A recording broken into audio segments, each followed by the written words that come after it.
भूतिया जंगल। आज की कहानी नीरज नाम के एक लड़के की है जो केरल के एक सुनसान अंधेरे रास्ते पर चारों तरफ जंगल से घिरा हुआ खड़ा है। हेल्प! हेल्प! कोई है यहाँ? 3 साल पहले। उस समय नीरज की उम्र लगभग 23 साल की थी। दरअसल नीरज अपने बड़े भाई रमन के साथ मामा के लड़के की शादी में जा रहा है और दोनों बस से मामा के गांव जा रहे हैं। उसके मामा के गांव जाते वक्त रास्ते में एक जंगल पड़ता था। मैं आपको बता दूं कि यह जंगल बहुत सारी भूतिया घटनाओं के लिए जाना जाता है, लेकिन इस बात से नीरज और उसके भाई रमन बिल्कुल अनजान थे। उन्हें नहीं पता था कि यहाँ ऐसी कोई घटनाएं होती है। वहां सड़क पर जगह जगह बोर्ड लगे थे जिन पर लिखा था, इस जंगल में ना आए। भैया, ये जगह जगह जंगल में ना आए के बोर्ड क्यों लगे हैं? ऐसा भी क्या है यहाँ? अरे तू भी कमाल की बात करता है। जंगल में जंगली जानवर होते हैं तो बोर्ड तो लगाएगी ही सरकार। तो ऐसा तो कहीं भी नहीं लिखा है कि जंगली जानवरों से सावधान रहे। छोड़ ना नीरज, हमें कौन सा यहाँ जाना है। कुछ देर बाद दोनों मामा के घर पहुँच जाते हैं। अरे वाह, आ गए तुम दोनों, बहुत अच्छा किया। लेकिन मेरी बहन और जीजा जी कहाँ है? वो क्यों नहीं आए? मामा जी, मम्मी की तबीयत थोड़ी खराब थी, इसलिए वो इतने दूर सफर करके नहीं आ सकती और पापा भी घर पर ही उनका ध्यान रख रहे हैं। हाँ, तभी उन्होंने हम दोनों को भेज दिया। अरे भैया, आप दोनों आ गए, वाह क्या बात है। अब आएगा असली मजा तो। ये अच्छा, कोई बात नहीं बच्चों, मैं बात कर लूंगा तुम्हारी माँ से। अब तुम दोनों कुछ खाओ पियो और खूब रौनक लगाओ शादी में। चलो नीरज और रमन भैया, हम चलकर जरा शादी की महफिल जमाएं और रौनक लगाएं। ये मजा आ गया, आज तो बहुत नाचे सब और खूब मनोरंजन भी किया सबने। शादी के अगले दिन रमन और नीरज अपना सामान पैक कर रहे हैं और वापस घर लौटने की तैयारी कर रहे हैं। तभी वहां नीरज के मामा आ जाते हैं। अरे ये क्या बात हुई, तुम दोनों वापस जा रहे हो?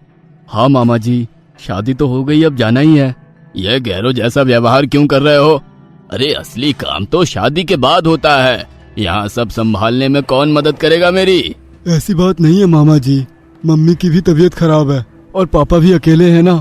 अच्छा ऐसा करते हैं रमन, तू यहाँ रह के मामा जी की मदद कर और मैं घर जाता हूँ, फिर तू आ जाना 4-5 दिनों में काम करवा के। हाँ, ये ठीक रहेगा।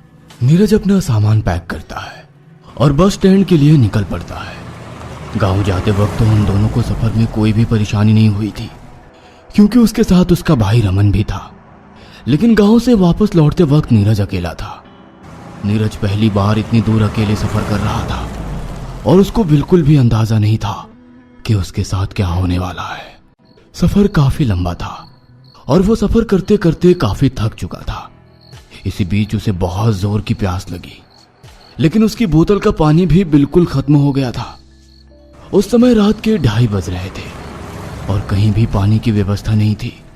वो सोचता है कि जब बस कहीं रुकेगी तो वहीं से पानी भर लेगा। और तभी कुछ समय बाद एक छोटे से टी स्टॉल के पास बस रुकती है।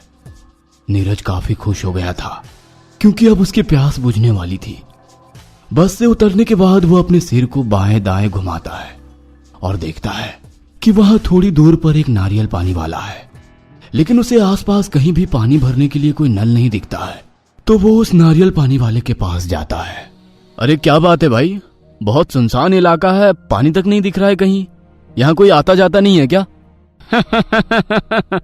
नहीं भाई, ऐसी कोई बात नहीं है। आते तो हैं, लेकिन अभी रात का समय है तो कम ही लोग दिखते हैं। बस ऐसा ही है भैया।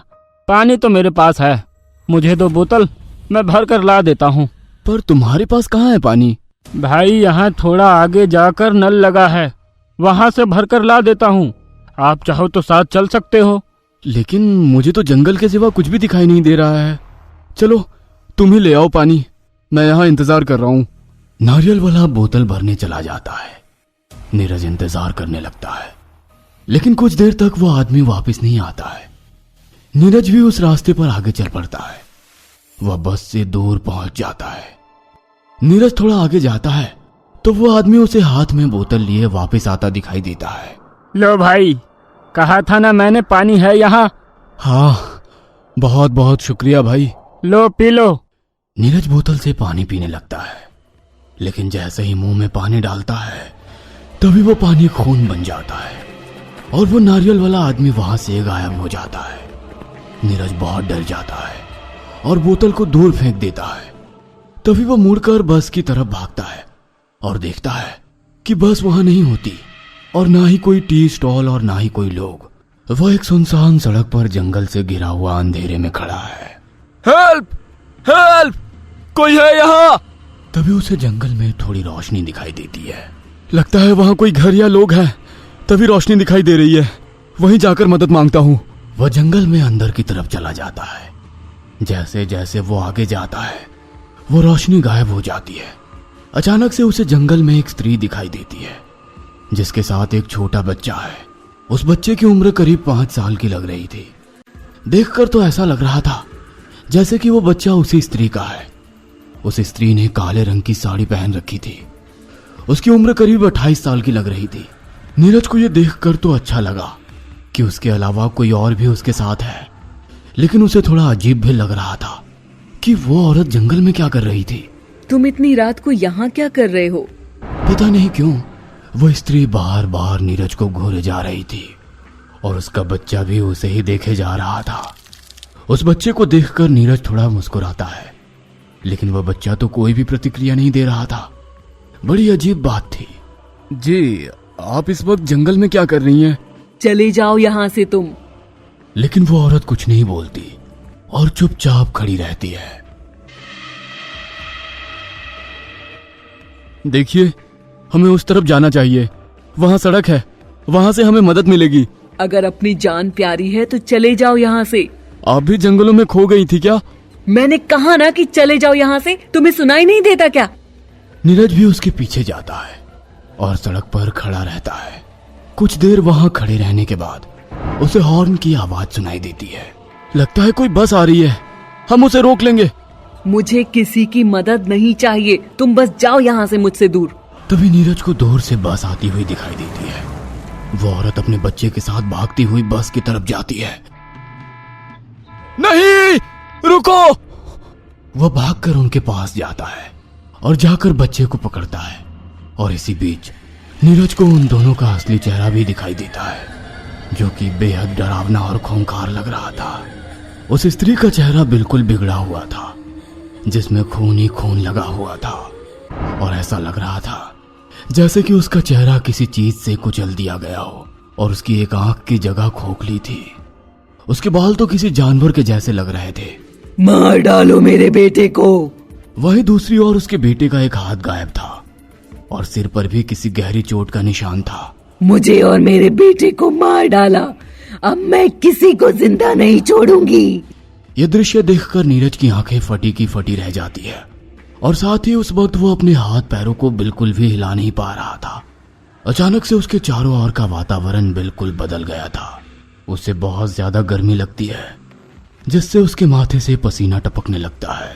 मैंने बोला था तुझे कि चले जा यहाँ से, पर तूने नहीं सुना। अब तुझे भी बाकी सबकी तरह मरना होगा। नीरज पीछे हट जाता है और वो बस उन दोनों के आर पार हो जाती है। नीरज काफी डर जाता है और उसके हाथ पैर बिल्कुल सुन्न पड़ जाते हैं। वह बस भी नीरज के लिए नहीं रुकती है। नीरज तेजी से भागता है। वह पीछे मुड़कर देखता है तो वो औरत और उसका बच्चा पीछे आ रहे होते हैं और उनके पैर भी उल्टे होते हैं और लंबे लंबे कदमों से उसकी तरफ आ रहे होते हैं। मुझसे बचकर इस अंधेरे में और कहाँ जाएगा तू? काफी दूर तक भागते हुए नीरज की सांस फूल जाती है और वो हांफने लगता है, लेकिन वो फिर भी भागता रहता है और वो औरत और बच्चे अभी भी उसके पीछे होते हैं।